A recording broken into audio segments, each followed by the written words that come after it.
Bom, pessoal, então esses são os assuntos aí que eu me planejei para falar hoje, né? A gente vai fazer uma pequena introdução, né, sobre o tema de segurança em redes. Depois a gente vai entrar para falar um pouco, de forma genérica, né, em alguns tipos de ataques, né, em algumas vulnerabilidades que existem nas redes de computadores, né. Vamos falar um pouquinho de malwares, qual é o conceito, a questão de ataques, né, ataques a servidores, ou seja, ativos específicos da rede, ou a própria infraestrutura da rede como um todo, né? Qual é o conceito de packet sniffer, né, que são os analisadores de pacotes, qual é o conceito de disfarce de origem, falar um pouco sobre, né, a definição de segurança de rede, o que é que significa propriamente dito, e no final eu vou trazer, comentar sobre os 5 principais objetivos de segurança de redes, que é um conceito bastante conhecido, é importante vocês tomarem contato com ele, né? E no final a gente levanta alguns desafios, né? Dizer que, acabar assim, a aula dizendo que a segurança de redes não existe sistema 100% seguro, né? Sempre vão haver desafios, sempre vão haver brechas, né? O nosso objetivo é tentar minimizar ao máximo essa superfície de ataque, né? Que os invasores e os hackers do mal aí, né? Eles têm disponível para eles, ok? Então vamos começar aqui comentando sobre algumas coisas, né? A questão de motivação da disciplina, assim, todo mundo já tem bem bastante claro, eu acho isso, né?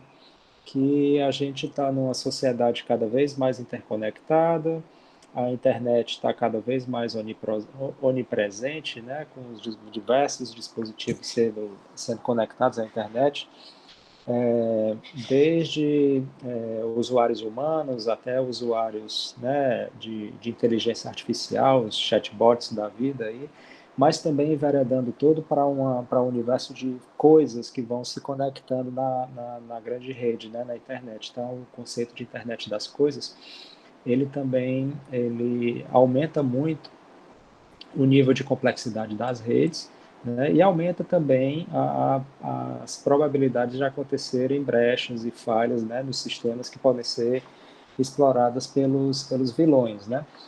Então, existe uma infinidade de coisas que podem acontecer de errado, né, numa rede de computadores e que podem causar os mais diversos tipos de problemas, desde problemas inofensivos, né, até problemas muito sérios, que podem ocasionar, né, a perda aí de informações muito importantes, pode ocasionar a parada de sistemas, o mau funcionamento de sistemas, que pode ocasionar até morte de pessoas, né?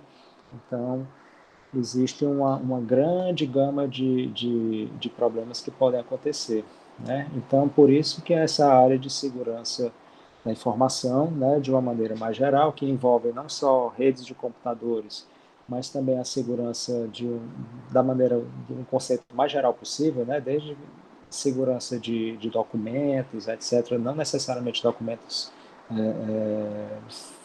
virtuais, né, documentos físicos também, tem que estar seguros, né? Então, essa é a parte de segurança da informação, que é um conceito mais amplo, né?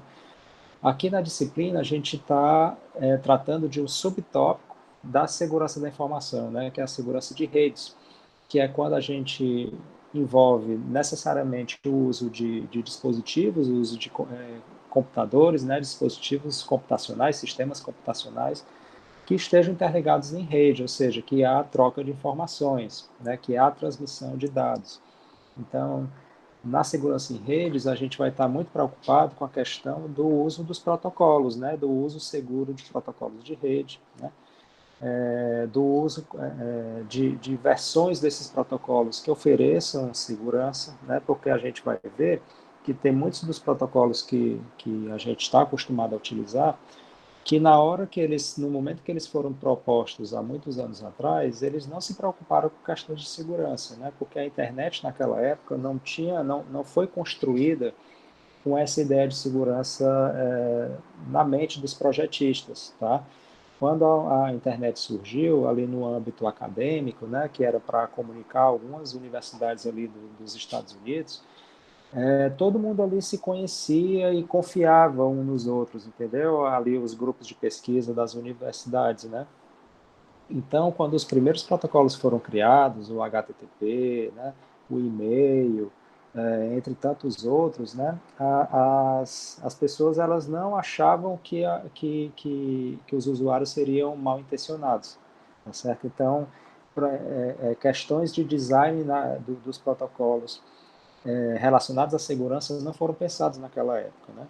Então, esses protocolos, depois que a internet ela ganhou popularidade, que muita gente foi entrando, né, na internet e aí começou a se ver, né, que iriam existir problemas relacionados à segurança, né, quando a parte de comércio eletrônico se popularizou, né, com compra e venda de bens na internet, então com transações bancárias, com transações com cartão de crédito e tudo mais, então se começou a ver que a segurança teria que ser reforçada, né? Porque apareceram golpes e tudo mais. Então, como a internet se tornou altamente popular e todo mundo estava ali dentro, né? Desde gente boa até gente má, então os protocolos eles tiveram que evoluir, né? Então, versões seguras dos protocolos foram sendo propostas, né? Então, o HTTP seguro, né? Que é o HTTPS, né?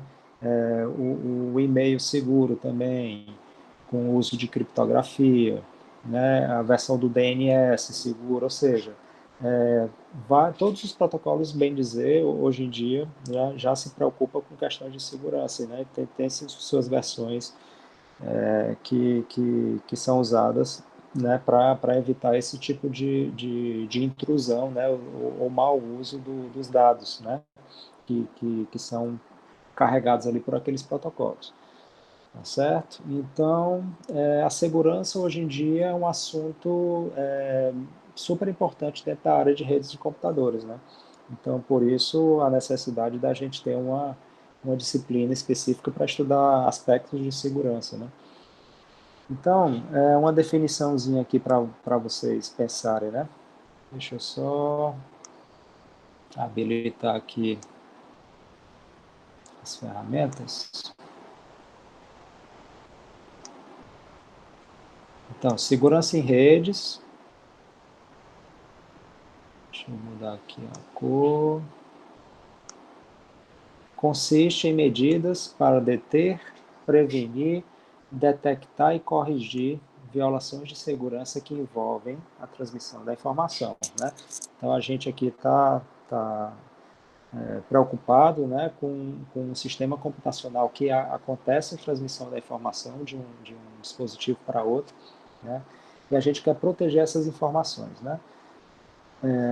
Quer deter ataques ou prevenir ataques e também, se a gente não conseguir deter no início ou prevenir, né, antes que ele aconteça, a gente quer ser capaz de detectar ou então corrigir essas violações de segurança que aconteceram.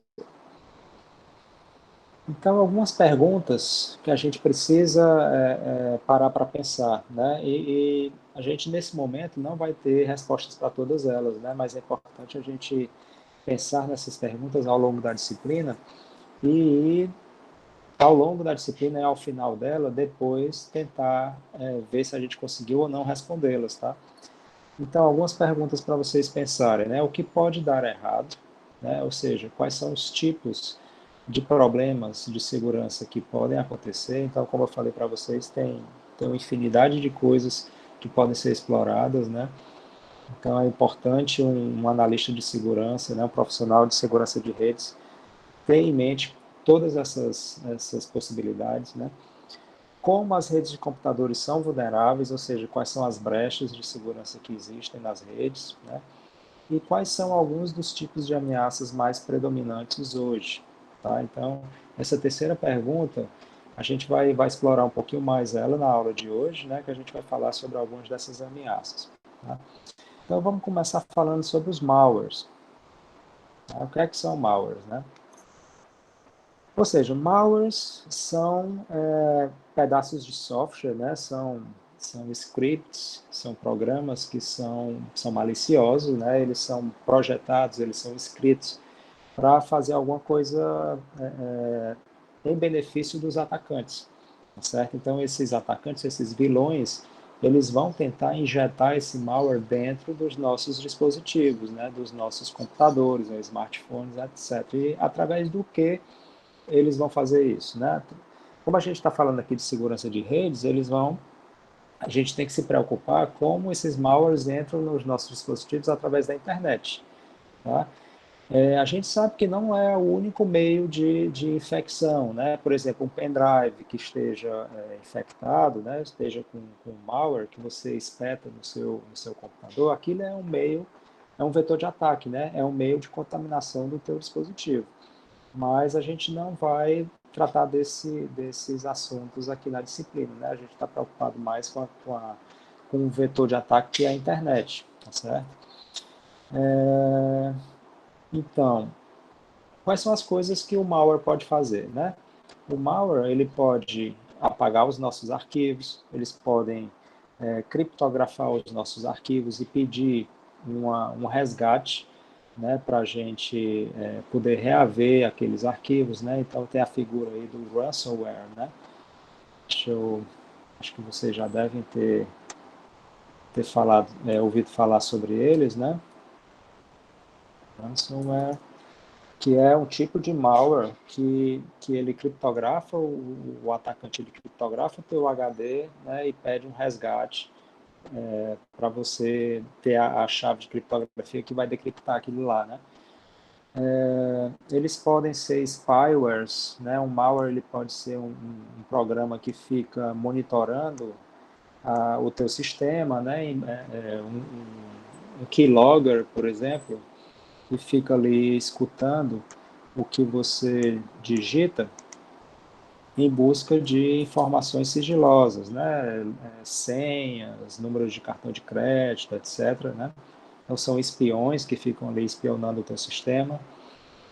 E uma vez que ele colete essas informações que ele considera importante, né, ou algo que o beneficie, né, para ele aplicar algum golpe ou para ele vender as suas informações, ele envia isso através da internet para o sistema de controle do atacante, tá certo? Então, tem lá o atacante, ele está remotamente controlando a tua máquina, né? Então, toda vez que o malware ele detecta algo que pode ser utilizado, né, ele manda para a central de comando e controle do hacker, né, vamos chamar assim. E aí, outra coisa que pode acontecer, né, com essas infecções de malware, né, a tua máquina ela pode se tornar uma máquina escrava, né, ou uma máquina zumbi, tá certo? Que aí você vai fazer parte da chamada botnet, né? É uma rede de bots, né? Uma rede de máquinas infectadas que podem ser controladas por um atacante para fazer um ataque a um alvo específico. Então tem um tipo de ataque, né? Que a gente vai já comentar sobre ele, que é o ataque de negação de serviço distribuído, né? Que é o DDoS, né? Então, o DDoS ele tem um alvo específico, né? Pode ser um site da internet, pode ser um servidor que o atacante queira derrubar, né? De alguma empresa. E aí ele antes de acontecer o ataque propriamente dito, ele sai infectando uma quantidade grande de máquinas, né? Através do malware, né? Ou seja, o malware infecta uma máquina, depois ele sai se reproduzindo, né?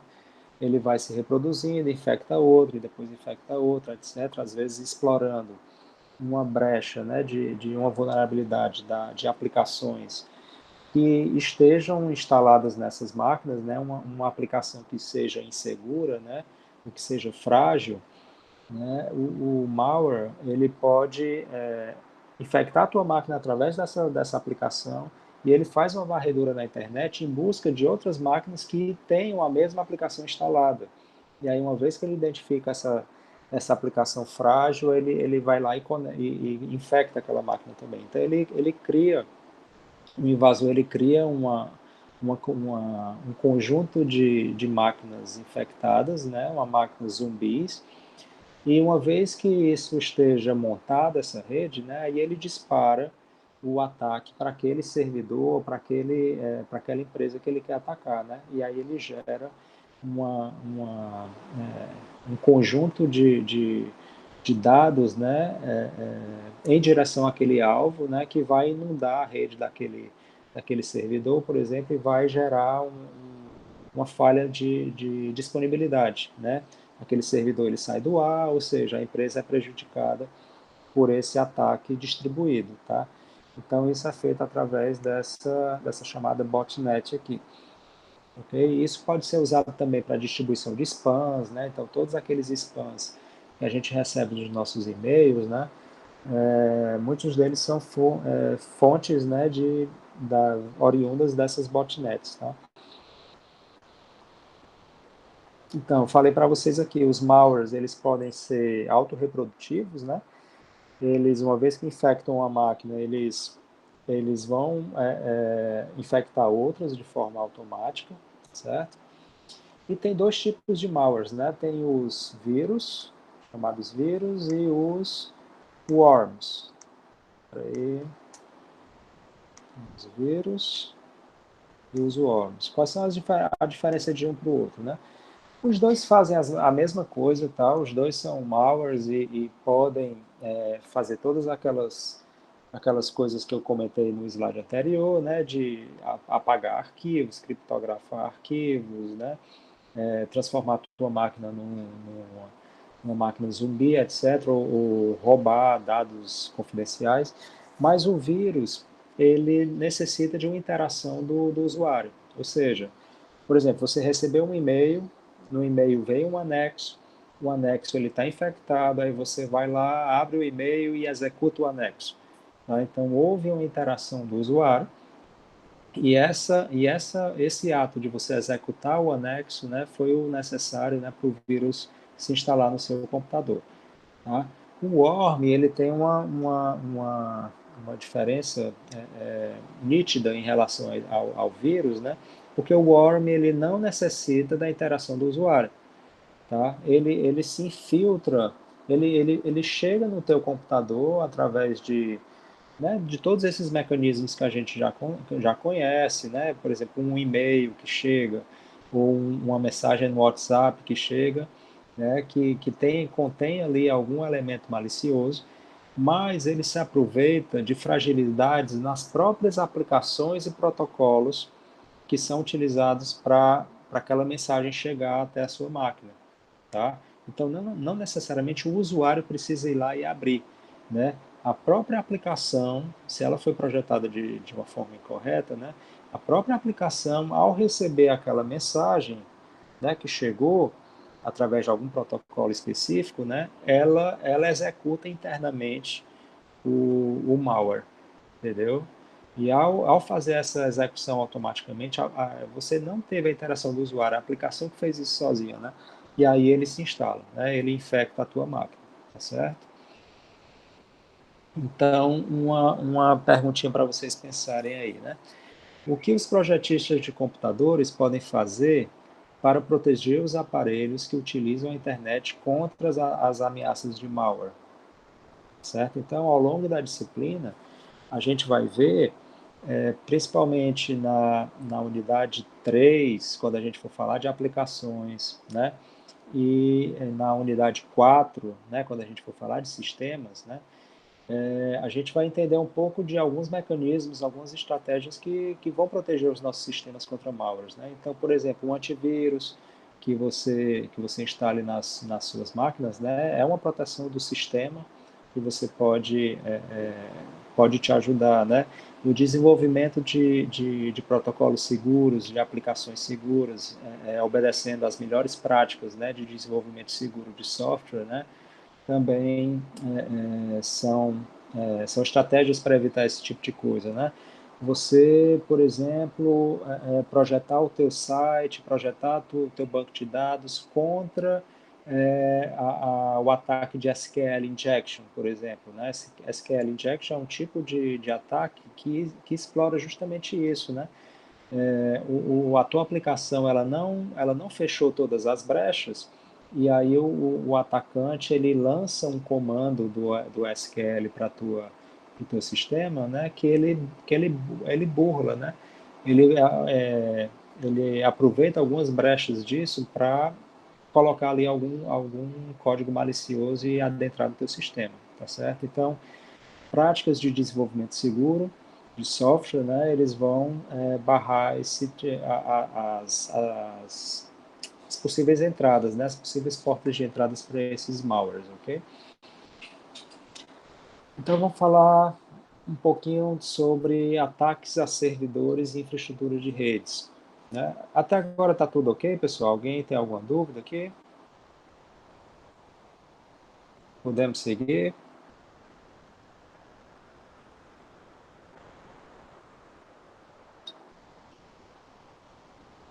Ok, então vamos falar um pouquinho sobre infraestrutura agora, né? O que é que pode dar como elas estão expostas, né, a esses ataques.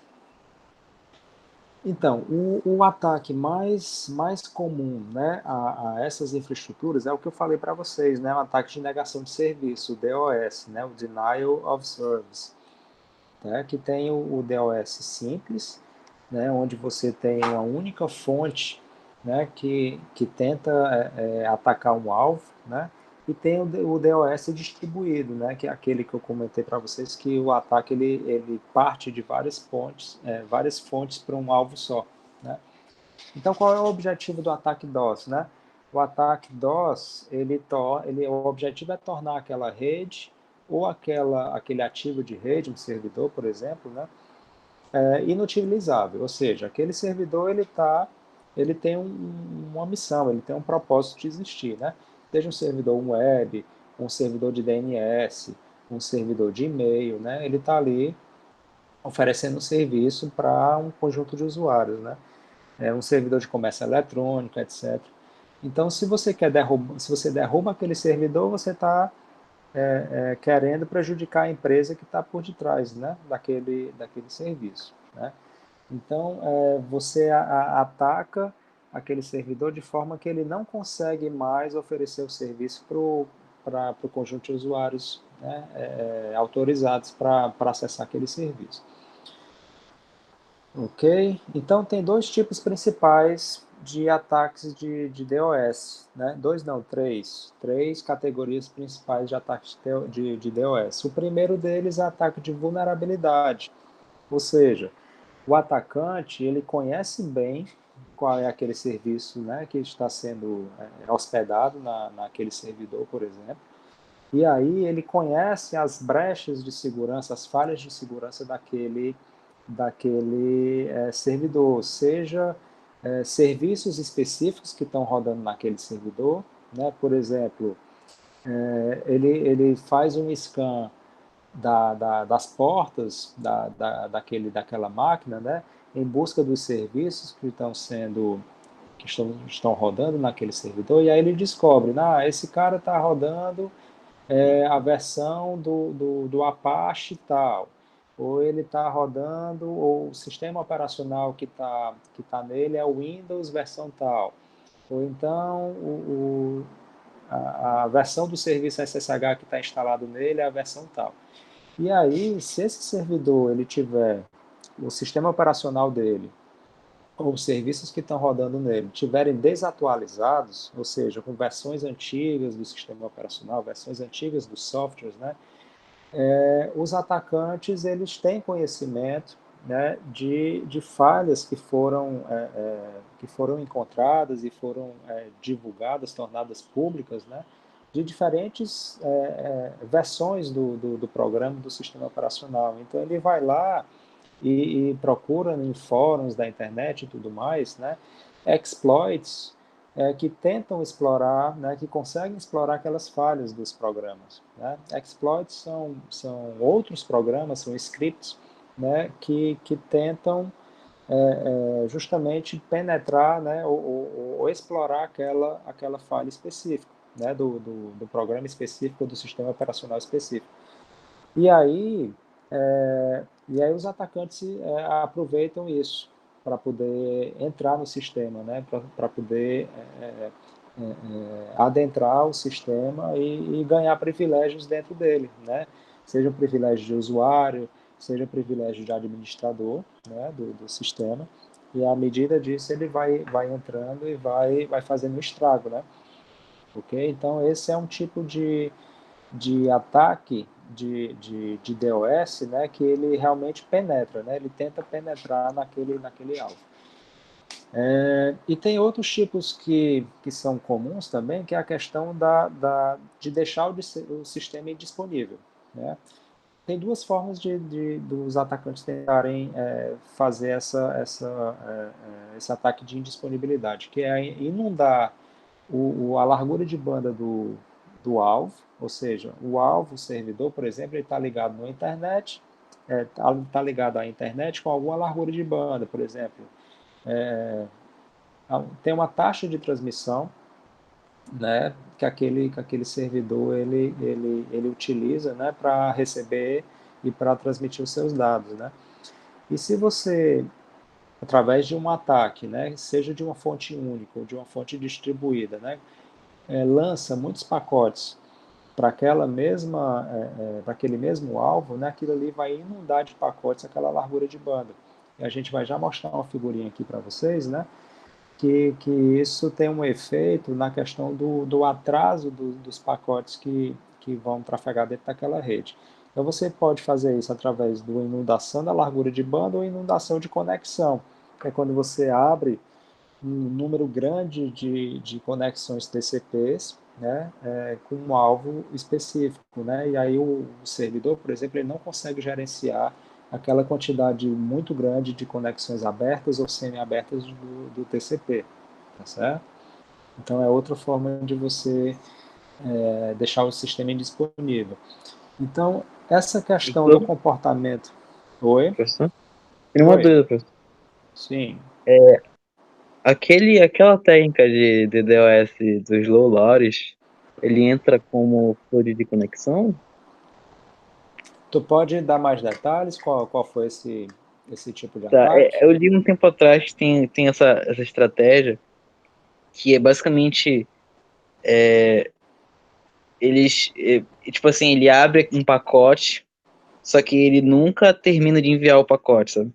Então ele envia ali o cabeçalho e aí ele começa a enviar os dados do pacote, só que ele começa a enviar numa cadência muito lenta. E Certo, aí o servidor fica esperando até dar um timeout, né? certo. Só que aí, quando dá o timeout, ele já abriu outra requisição de enviar outro pacote. E aí começa a Já. acumular isso. Esses pacotes que nunca Isso. chegam. Então, provavelmente é por abertura de conexões, né? Porque se fosse por inundação, inundação você tem que gerar um número muito grande desses pacotes com uma grande carga de bytes dentro deles, entendeu? Porque o pacote ele tem lá o cabeçalho e tem o payload, né? O payload é a informação útil, né, que vai ali dentro do pacote. Então, se você está dizendo que os pacotes eles só tinham cabeçalho praticamente, né, que o payload deles era vazio, então ele estava interessado em explorar um outro aspecto aí, né? Talvez seja justamente pela abertura das conexões, né? A cada pacote que você lançasse, por exemplo, ele tivesse que abrir uma conexão TCP diferente, né? E aí ele iria por essa inundação da conexão. Tu quer escrever aí no chat qual era o nome do que ficou conhecido esse ataque? Tá, eu vou escrever aqui. Escrever para a gente ver.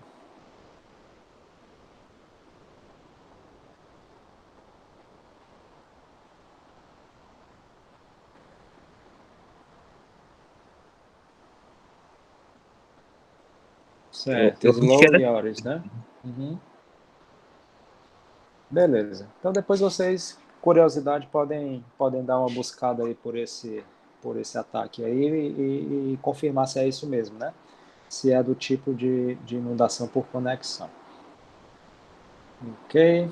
Eu não conhecia esse ataque específico não, mas dá a entender que é desse tipo.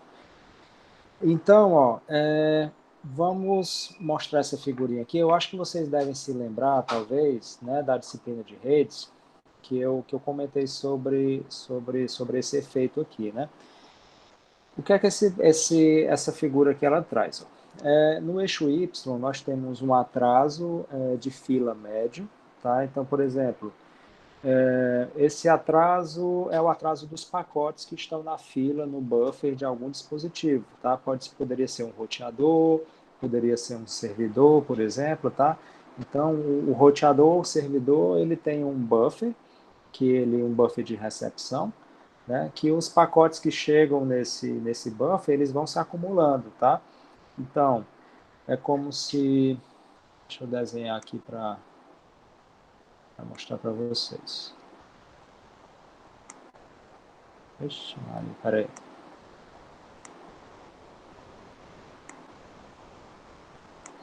Tá, vamos pensar que essa caixinha aqui seja o buffer de um roteador, de um servidor, por exemplo, tá? E aí, nós temos uma interface de entrada, certo? E temos uma interface de saída, tá? E aqui dentro aqui pela entrada vão entrando pacotes, né? Esses pacotes eles vão sendo bufferizados aqui nesse servidor, por exemplo. E tem aqui uma taxa de saída, né, que é uma taxa de consumo desses dados. Tá? Então, a taxa com que os pacotes chegam, vamos chamar que seja a taxa R, tá? Não, aqui é a de saída, né? A taxa R é a de saída. A taxa que chega é o L vezes o A, tá? O A é a intensidade de tráfego que chega na entrada, tá? Ou seja, é medido em pacotes por segundo, ou seja, é uma taxa média com que os pacotes chegam na fila, e o L é o tamanho de cada um dos pacotes, tá? É dado em bits. Então, uma vez que você multiplica o L vezes o A, você vai ter uma taxa média com que os bits chegam na fila, tá? Essa taxa é dada em bits por segundo. E R é a taxa de transmissão, tá? Ou a taxa com que os bits são retirados da fila. Okay? Agora imagina que você está pensando num servidor que está instalado em uma rede, né, local de uma empresa qualquer, né, que está oferecendo algum serviço. Por exemplo, o servidor web de alguma empresa. Então, o link de comunicação desse servidor com a internet é esse R aqui, tá? É a taxa com que ele consegue se conectar à internet, ok? E esse L vezes o A é a taxa com que pacotes da internet chegam a esse servidor, tá? Então, o que acontece é que esse link de conexão do servidor, ele tem que ser sempre maior ou igual a taxa de chegada de pacotes, tá? Porque aqui nesse eixo Y aqui, ó, se eu se eu pego o LA e divido pelo R, outro, se eu pego o LA e divido pelo R, se essa razão aqui se aproxima de 1, né, quer dizer que a taxa de entrada de pacotes está igual ou se aproximando de R. Qual é o efeito disso no atraso das filas dos pacotes que estão aqui dentro, né? Elas vão crescer de forma exponencial. Então, uma forma de você deixar o sistema indisponível é você colocar, inundar a tua rede, né, com muitos pacotes, né? Se você tem um A que cresce muito, ou seja, que chega a muitos pacotes rapidamente, isso aqui pode se aproximar do R, né? E os pacotes que estão aqui na tua fila, no teu buffer, o atraso deles vai crescer indefinidamente, tá certo? Então, a teoria por detrás do ataque de negação de serviço por inundação de largura de banda é esse, tá certo? Então, isso aqui é um efeito que acontece, né? E foi comprovado, né, tanto em teoria como de teoria das filas, né, que é uma parte de teoria que estuda o comportamento, né, de filas, e isso pode ser, né, generalizado para redes de computadores, né, eles explicam, né, isso aí é mostrado de forma matemática e estatística, tá? E também na prática, né, nos sistemas que a gente tem hoje em dia funcionando, né, é possível da gente observar esse fenômeno aqui, tá? Então, o que é que a gente tem que fazer, né? A gente tem que detectar que está acontecendo essa inundação, ou seja, se o LA está se aproximando perigosamente do R, né, que é a conexão do teu link, você tem que ter mecanismos de barrar esse tráfego, né?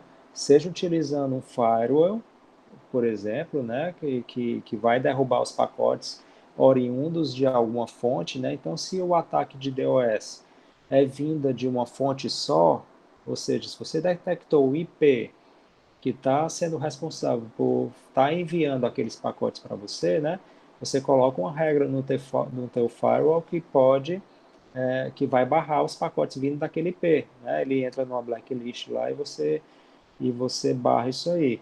Mas no ataque distribuído, como é que você faz, né? Se as múltiplas fontes que estão te atacando, você não consegue mapear todas elas. Então é algo mais difícil de detectar e de resolver, tá certo? Então você vai ter que ter um firewall de última geração, né? Você vai ter, por exemplo, que associar isso a um sistema de detecção e prevenção de intrusão, né? Então você tem que se cercar de alguns mecanismos e estratégias para evitar esse problema, tá certo? Então lá na unidade 4, quando a gente for falar de sistemas, né, a gente vai falar justamente sobre isso, sobre firewalls e sobre IDS e IPS, né, sistemas de detecção de intrusão e prevenção de intrusão, ok? Então, isso aqui eu já falei, vamos passar para frente.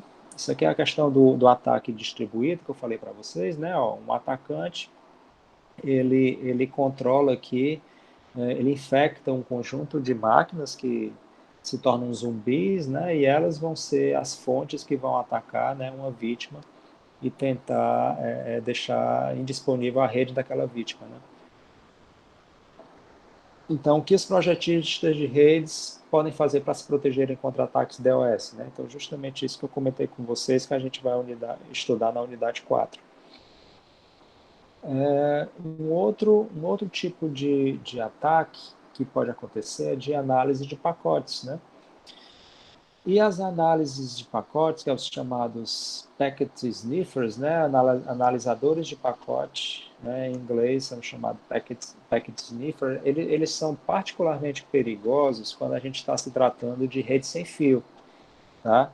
Quando a gente está usando um Wi-Fi, por exemplo, né, e esse Wi-Fi tem um access point que está aberto, por exemplo, um access point público, né? Então pode ter, né, pessoas que estão ali no mesmo ambiente que o seu, né, com um dispositivo projetado específico para ficar escutando aquela rede, né? Então se você se comunicar através dessa rede sem fio, sem o uso de criptografia, por exemplo, então todos os seus dados estão sendo transmitidos em texto claro, né? Ou seja, aquele atacante que está escutando a comunicação, ele pode depois salvar tudo isso, né, e analisar offline depois em busca, né, de informações suas, né, de logins, de senhas, de números de cartão de crédito, etc., né, informações confidenciais, tá certo? Então, é por isso que é importante você evitar o uso de Wi-Fi públicos, porque você, né, não vai ter essa segurança, né, de que não tem ninguém escutando. E também, se você estiver utilizando um Wi-Fi privado, né, você tem que ter cuidado por exemplo, você pode ocultar o SSID daquela sua rede, né, para que outras pessoas não tentem descobri-la e invadi-la, né? Você pode também utilizar senhas que são fortes, né, né, como acesso daquela rede, e também habilitar protocolos de segurança, né?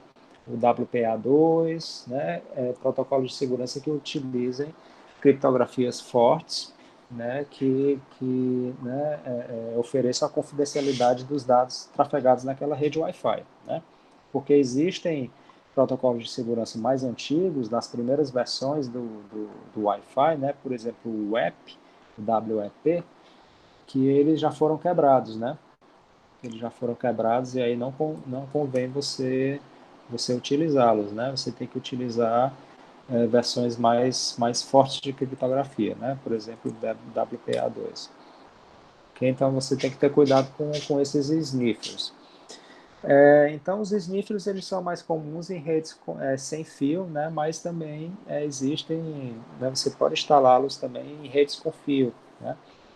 Então, tem até um exemplo de sniffer bastante conhecido, né, que é o Wireshark, que é utilizado inclusive para ensino, né, de redes, porque ele intercepta ali todos os pacotes que estão trafegando na rede, né, e você pode ir lá depois e olhar o conteúdo de todos os pacotes, de todos os protocolos que estão rodando ali naquela rede, né, ele é disponível gratuitamente, ou seja, o software de sniffer ele não é algo difícil de conseguir, pelo contrário, né? Muito facilmente você consegue, mas você tem que se valer de outras estratégias para se proteger disso. Por exemplo, o uso de criptografia, né? Ok? E disfarce de origem. O que é que tem? O que é que significa esse disfarce de origem, né?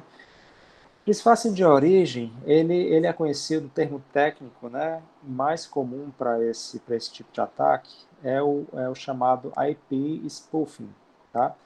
Que é o quê? É quando você cria um pacote que ele é um pacote fake, certo? Porque assim, os pacotes a gente sabe que eles são criados pelas aplicações e pelos protocolos que estão sendo executados, né? Então, por exemplo, vamos pegar o HTTP, por exemplo, né? Então, lá na camada de aplicação tem o protocolo HTTP que ele cria lá uma mensagem que precisa ser transmitida pela internet, né? Então, isso é encapsulado, esse conteúdo dessa mensagem HTTP, ele vai ser encapsulado no segmento do TCP, depois ele vai ser encapsulado num pacote IP, um datagrama IP, depois num quadro de algum protocolo de enlace, por exemplo, o Ethernet, etc., até chegar na camada física para ser transmitido, né? Então, essa formação do pacote, a gente sabe que as aplicações, as camadas da arquitetura de redes, eles vão injetando dados ali dentro, né? Tem o payload do pacote que vem lá desde lá de cima, né, que nasce lá na mensagem da aplicação que você criou, mas ele vem descendo na pilha de protocolos, né, quando você quer tá pensando na transmissão, né? Ele vem descendo na pilha, aquele payload ele vai crescendo à medida que ele desce na pilha de protocolos, né? Mas por cada camada que ele passa, a gente não sabe que tem o cabeçalho daquele pacote que a camada vai colocando dados ali dentro, né? Então, das informações que vão ali dentro é a informação de endereçamento. Por exemplo, qual é o número da porta de origem e destino, qual o endereço IP de origem e destino, qual o endereço o endereço MAC, por exemplo, né, de origem e destino. Então, isso vai sendo meio que formado de forma automática, né? Você, usuário, não interfere nesse mecanismo. Isso é feito pelo software, né? Mas você pode, através de alguns mecanismos, de alguns softwares, né? Você pode criar um protocolo fake, ou protocolo não, desculpa, um pacote falso, um pacote fake, onde você coloca o conteúdo que você quiser, que você coloca o endereço que você quiser, tanto de origem como de destino, certo? E se você fazer, né, você criar esse pacote e colocar para ele ser, para o seu sistema operacional, transmitir ele pela internet, a internet ela não vai saber se aquele pacote é falso ou não, certo? Ela vai pegar Então, por exemplo, o protocolo IP, né, que vai fazer com que esse pacote seja roteado pelos roteadores até chegarem no destino, né, ele não vai saber se aquilo ali foi falso ou verdadeiro. Ele vai obedecer cegamente o que você mandou ele fazer, em termos de endereçamento, né? Então, os atacantes, eles podem se valer disso aí, tá? Eles podem criar, eles podem adulterar o endereço de origem do pacote para aplicarem golpes, né? Para aplicarem ataques na internet, ok? Então, por isso que é tão importante ter duas coisas. Primeiro, é a chamada autenticação do ponto final. A autenticação do ponto final é você provar a identidade do teu remetente, tá? Porque a mensagem tem um remetente e tem um destinatário, né? Ou seja, tem a origem e tem o destino daquela mensagem, né? Então, você ter estratégias que consigam te provar que aquele remetente da mensagem é realmente quem ele alega ser, quem ele declarou ser, então você está autenticando, né, aquele remetente, está autenticando aquele ponto final, aquele hospedeiro. Tá? Então a gente precisa ter mecanismos, e existem mecanismos, para a gente autenticar isso, autenticar a identidade do remetente, né? E aí com isso a gente já consegue barrar a grande maioria, né, de ataques do tipo IP spoofing, né? E tem um outro tipo de autenticação também que é importante, a gente vai estudar aqui na disciplina, que é a autenticação da mensagem propriamente dita, tá? O que é a autenticação da mensagem? É você provar, né, o remetente, o remetente não, o destinatário, quem está recebendo a mensagem, ele ter certeza de que aquela mensagem não foi adulterada no meio do caminho, né? Porque uma forma de você adulterar é justamente um atacante ele interceptar aquele pacote, né? Modificar o endereço de origem dele, por exemplo, né? Colocando um endereço que seja dele ou seja de outro alguém, né? E colocar para frente, né? Ou seja, ele adulterou a mensagem e colocou para frente a mensagem. Então, se o destinatário tiver condições de provar que aquela mensagem foi adulterada, então ele descarta aquela mensagem, sabe que veio de uma origem perigosa, né? Então ele não vai dar encaminhamento àquilo, ele não vai processar aquele pacote está a mensagem daquele pacote, que pode vir ali algum código malicioso, etc. Tá? Então a autenticação tanto do ponto final como da mensagem são importantíssimas aqui, né? Aqui eu já comentei um pouco disso, como é que a internet ela foi se transformando né, assim, em um local inseguro, né? Já comentei isso aqui com vocês. Deixa eu ver se tem mais alguma coisa. Certo. É porque, assim, é muito importante a gente ter em mente que esses protocolos, né, que a gente tem na internet, é porque às vezes a gente tem a tendência a pensar que os usuários são somente usuários humanos, né? Ou seja, que são os golpes da internet, né? Os ataques da internet são muito direcionados somente para os humanos, né? Para roubar um dado confidencial, um dado de cartão de crédito, etc, etc. Ou então para bisbilhotar a mensagem de alguém, né? Mas a gente tem que pensar também que a internet ela é um meio de comunicação para aplicações se comunicarem, ou seja, hospedeiros, dispositivos de rede, eles podem se comunicar sem a intervenção humana. Desde aplicações de internet das coisas, por exemplo, né, que dispositivos, coisas podem se comunicar entre si, máquinas se comunicarem com máquinas, e o humano ele não vai interferir naquilo, ou então também no núcleo da internet, por exemplo. Vamos pegar aqui o exemplo do DNS, por exemplo. O DNS ele não é um serviço distribuído, né, que funciona na internet, E, é, e a comunicação que existe entre esse serviço distribuído é feita através de servidores DNS, né? Então tem o servidor raiz, tem o servidor TLS, tem o servidor com autoridade das empresas, né? Então, esses servidores DNS, eles trocam mensagens entre si que os humanos não interferem nele, certo? Outro exemplo também de protocolo que não tem a intervenção humana, por exemplo, protocolo de roteamento na internet, né? Que é aplicado ali na camada de internet, na camada IP. Né? Então, os roteadores, para eles definirem as melhores rotas que os pacotes têm que seguir, né, para chegar em algum destino, eles têm que trocar informações entre eles. Né? Então, como é que um roteador vai confiar em outro? Né? Como é que, para fazer uma troca de informações para roteamento, como é que eles vão fazer isso de forma segura? Como é que um servidor DNS vai confiar em outro servidor DNS? Né?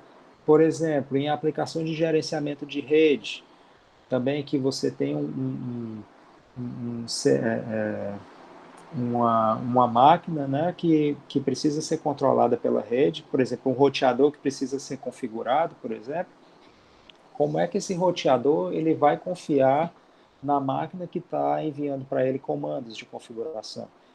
Então, tem todo um conjunto de serviços que rodam por debaixo da internet que precisam de segurança, que precisam de autenticação, né? Então, o aspecto de segurança ele não envolve só os usuários propriamente ditos, né? Eles envolvem todos os dispositivos, né? Então, por isso que é tão desafiador e tão importante a gente estudar e saber fazer, né? Ok, vamos para o item 6 aí. O que é segurança de rede? Até agora tudo tranquilo, pessoal? Se tiverem alguma dúvida, vão me interrompendo aí, por favor.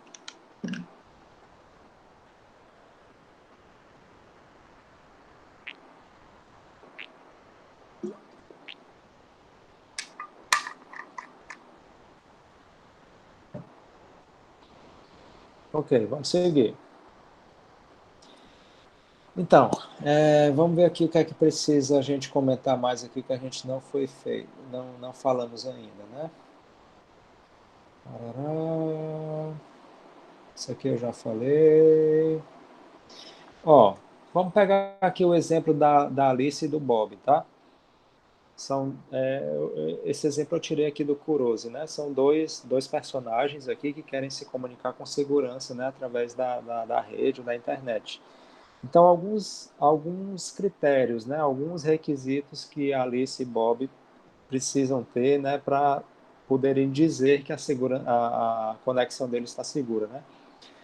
O conteúdo da comunicação eles querem que permaneça secreto. Ou seja, eles não querem que nenhum bisbilhoteiro, né, possam ver a informação que eles estão trocando entre si. Eles precisam ter certeza que eles estão se comunicando mesmo um com o outro, né? Ou seja, a questão da autenticação. Caso algum bisbilhoteiro interfira na comunicação, que essa interferência seja detectada. Ou seja, a parte de autenticação de mensagem, né? Você garantir que a mensagem permaneceu intacta. Ou se não foi possível fazer isso, né? Que ela realmente tenha sido adulterada, que você consiga detectar essa interferência. Né? Então, são alguns requisitos de segurança que eles gostariam de ter, né? E aí a gente entra em algumas dessas propriedades, né? Que é um assunto que a gente vai falar daqui a pouquinho, quando a gente for falar aqui desses 5 objetivos principais da segurança de redes, né? Então, aqui eu já estou já estou pincelando um pouquinho. Por exemplo, um desses 5 objetivos é a questão da confidencialidade, tá? A confidencialidade é aquela propriedade, né, que coloca que os dados eles são confidenciais, ou seja, eles não podem vazar, né, para um terceira pessoa que não seja autorizada, tá certo? Então, o conteúdo da mensagem ele tem que permanecer confidencial o cifrado, né? Isso a gente pode fazer através de criptografia, tá certo? Então, se a mensagem for encriptada, né? As únicas pessoas que estão autorizadas para decriptar essa mensagem seriam a Alice e o Bob, certo? Questão da integridade da mensagem, né? Como é que você garante a integridade da mensagem? Fazendo aquela questão da autenticação da mensagem. Você protege aquela mensagem de alguma forma de que o destinatário, quando ele receber essa mensagem, ele possa verificar se ela permaneceu intacta ou se ela foi adulterada, né? Então, isso também a gente pode fazer isso tanto através do uso de criptografia, como através do uso de checksums. Checksums que a gente já viu também na disciplina de redes, né? Existem diferentes maneiras de fazer checksum, né? A própria internet, ela utiliza isso em diferentes camadas da pilha de protocolos, né? Desde a camada de transporte, de rede, de enlace, né? Tem diferentes maneiras de fazer isso, mas você pode pegar o conteúdo da tua mensagem, né? Fazer uma operação matemática com os bytes daquela mensagem, e isso te dá um resultado que você pode adicionar ao teu pacote, né, em um campo específico de checksum, certo? Então, como aquele resultado daqueles cálculos, ele é um resultado único para a entrada que você colocou no cálculo, né, que é justamente o conteúdo da tua mensagem. Aí, se você transmite esse pacote, né, com o conteúdo da mensagem mais essa assinatura, entre aspas, né, ou esse checksum, quando o destinatário receber isso, ele vai receber os dados, né, e vai receber o checksum, tá? Então, ele refaz os cálculos que o transmissor fez e é para ele chegar na mesma resposta, né? Se ele chega numa resposta diferente, né, ele tem ali uma prova de que aquela mensagem foi adulterada, né? Isso é utilizado muito em redes de computadores para você decidir se você quer retransmitir ou não aquele pacote, né? O próprio TCP faz isso, né? E técnicas de detecção e correção de erros na camada de enlace fazem isso também. Mas a gente pode utilizar isso também para fins de segurança, né? Se você queria que aquela mensagem chegasse intacta e você detecta por através de uma verificação de checksum que aquilo ali foi adulterado, né? Aquela adulteração pode ter partido através de um atacante, né? Então você pode utilizar isso para fins de segurança também. Isso é o que a gente chama de integridade da mensagem. Né? A autenticação do ponto final é confirmar a identidade, né? Confirmar a identidade do remetente daquela mensagem, né? Se você, ele está dizendo que é a Alice, né? E o Bob está esperando a mensagem da Alice, né? Então, quando chegar essa mensagem, o Bob ele tem que ter condições de confirmar se foi a Alice propriamente dito, tá certo? Então, a gente pode fazer isso através do uso de criptografia também, criptografia de chave pública e privada. Tá? A gente vai ver na unidade que vem, na unidade de criptografia, que tem como você autenticar, ou seja, você assinar uma mensagem, né, dizendo que quem foi que enviou aquela mensagem. Tá? Então, se você assinar, por exemplo, com a chave privada, com a sua chave privada, né, quem for receber, né, vai conseguir decriptar a sua mensagem com a sua chave pública, né? E ao fazer essa operação, você tem a confirmação que quem assinou aquela mensagem realmente foi aquela pessoa, né? E você também tem a forma de fazer a autenticação, aqui no autenticação do ponto final, né? Através, por exemplo, de login de senha, né? Que é uma forma de autenticar, ou seja, de provar a identidade, né? E você pode, inclusive, fazer a autenticação de dois fatores, ou seja, que é quando tem o login, a senha e tem um outro, o envio de uma outra mensagem secreta, né, para aquele usuário, para que ele confirme, né, que é ele mesmo, né? Então a gente pode até utilizar o exemplo do Google, por exemplo, a parte de login do Google para acessar o Gmail, por exemplo, é um exemplo interessante que a gente pode dar para exemplificar essa questão de a diferença entre identificação, autenticação e autorização. Deixa eu até escrever aqui. É interessante a gente fazer esse exemplo. Tem a identificação, a autenticação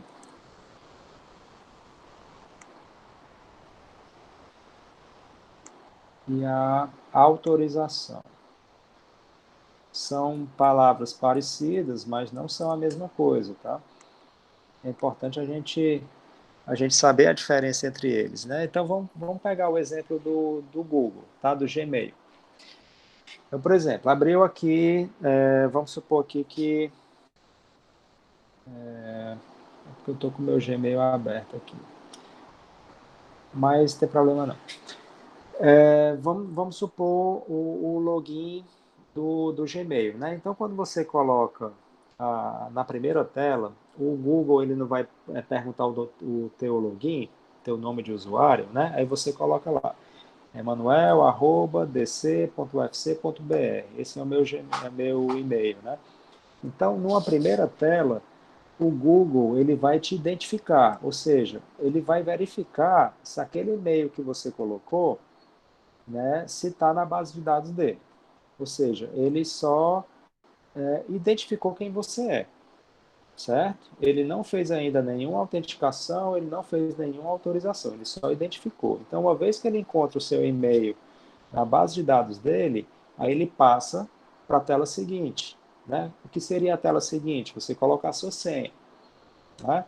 Então, uma vez que você coloca a sua senha, né, e o Google verifica se aquela senha que você digitou, né, é igual à senha cadastrada no sistema dele, então ele fez uma primeira etapa da autenticação, ou seja, ele provou a sua identidade, né, ele confirmou a sua identidade, porque uma primeira etapa para confirmar a sua identidade saber essa informação secreta sua, né? Que só, em teoria, só você tem, que é a senha do teu e-mail, tá certo? Então, isso é uma forma de autenticar. Só que os sistemas hoje em dia, né, para serem mais seguros, eles fazem essa autenticação, essa confirmação da identidade em duas etapas, né? A etapa de descobrir a tua senha secreta é uma delas, mas só que a gente sabe que a sua senha poderia ter sido descoberta por um atacante, né? Ter sido um malware que estava instalado no teu computador, por exemplo, conseguiu aí identificar a tua senha, roubou a tua senha e o atacante sabe qual é a tua senha. Então, qual é a forma de se proteger contra essa falha, né? A autenticação de dois fatores, ou seja, em duas etapas. O que é que acontece, né?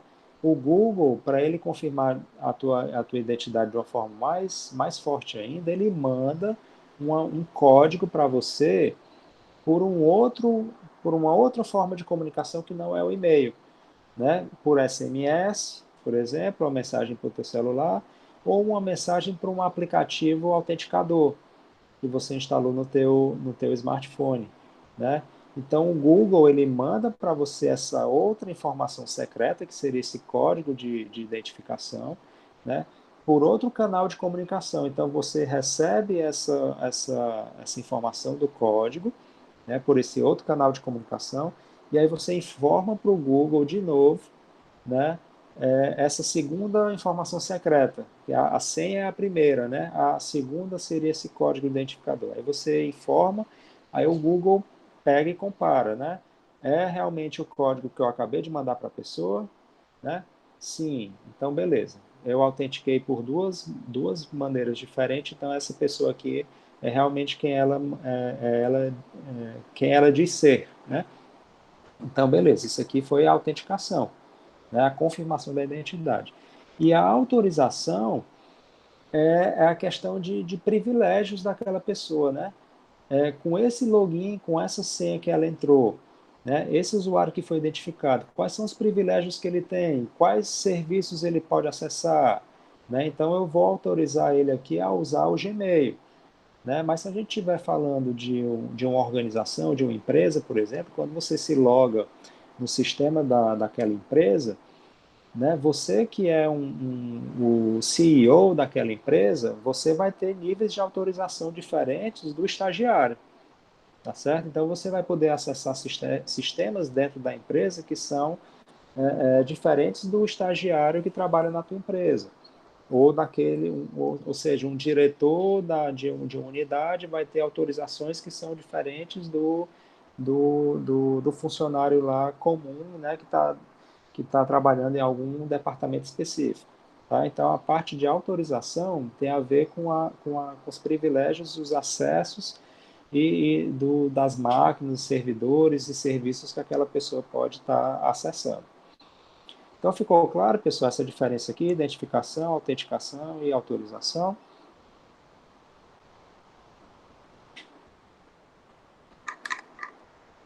Beleza. Então, vamos seguir aqui.